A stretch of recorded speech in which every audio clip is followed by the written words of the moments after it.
Everybody got a story. Everybody got a story. Hey guys, it's your girl Candy Rain, and we're back for our special personal development journey, okay? And we're talking about rewiring. It's a lot of rewiring that has to happen to a lot of us folks out here. Some of us don't even know that we need to do it. But if you at least know that, you've been running under that same program and it's time for an update. How many of us have phones and how many times have you been given an update to your phone? There's a newer version, you got to update. But you don't think that we also require an updated version of ourselves? A lot of times we get locked into that it is what it is. I am who I am. Accept me how I am or keep it moving. But that's that's limiting our growth. That is the opposite of a growth mindset. We actually try to validate our negative ways about ourselves by just passing it off as it's their problem. If you can't handle how I am, oh well, this is what it is. But we're able to filter ourselves when necessary. You don't show up at a job interview still just being 100, okay? You filter it. You don't say the things that are necessarily true, and you make it sound the way how it needs to sound. You package it very well. So my thing is, if you can do it certain times and then other times it's just, well, this is what it is. Why not update yourself? Woo! I've actually never done that.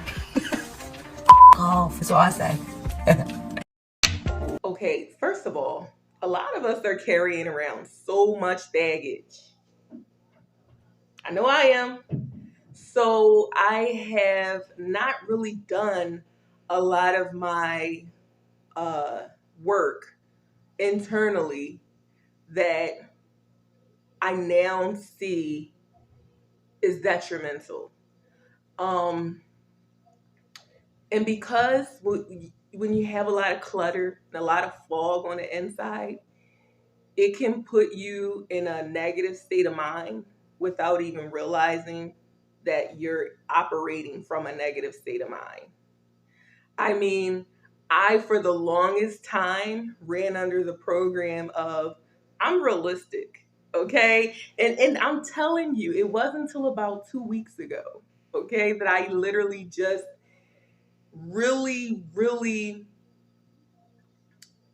realized that that was a bunch of BS. It served a purpose for me to look at it out of the lens of I just operate out of being realistic because it validated my opinion, number one, of like, no, this is not me being negative. This is just me being realistic, and that felt good. That felt solid.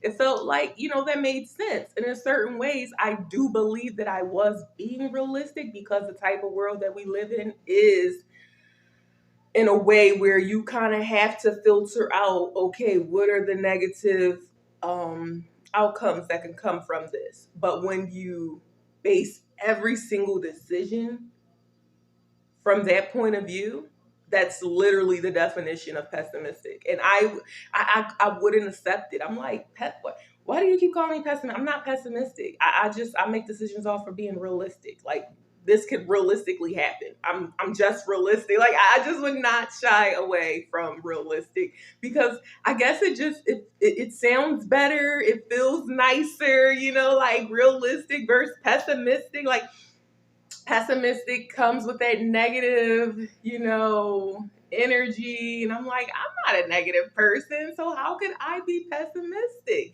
No, it has to be realistic. Yeah, that makes more sense.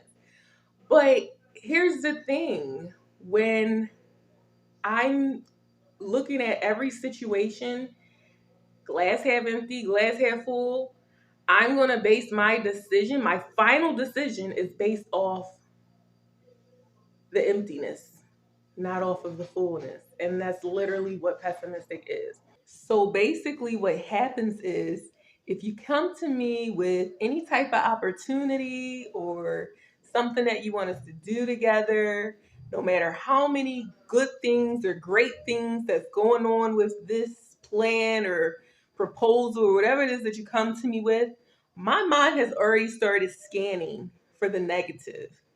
I have already started trying to figure out what are the contingency plans that we need to come up with. I never take a second to sit in the beautiful possibilities because I'm like, well, I don't need to focus my energy on the good stuff. If it's good, then that's already covered. I'm going to put my energy on the negative.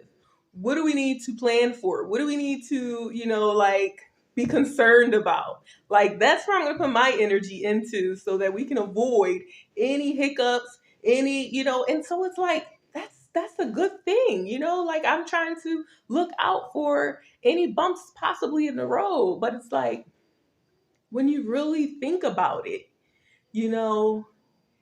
it's like I can never just sit in the beauty and impossibilities because my mind is always set on the possible doom and gloom. Now, once I realized that this is actually a symptom of my trauma in the way I protect myself in hypervigilance to scan for any type of things that could be a danger and keeping myself protected at all times, I was able to have compassion for myself and say, okay, so it's not that I'm just in this negative mindset, it's a way of protecting myself. And now I have to figure out how can I still protect myself, but not do it in a way where it's causing mental exhaustion. Because imagine running on a program where you're constantly looking out of a negative lens and always scanning for negative and, bad things and, never really want to take the risk if there's anything that even seems like remotely could go wrong. You're like, no, I'm not doing it, we're not doing it, so I had to figure out this is my rewiring. This is my journey to rewiring my system and giving myself the upgraded version where I can see how it feels to be optimistic and to not be that person whose sole purpose is to figure out the doom and gloom of situations. If you're like me, doesn't that feel nice to just release that negativity and to see if there's a different way? All right, guys, I'll see you next time. Bye. Everybody got a story. Everybody got a story. Are you gonna write yours? Don't be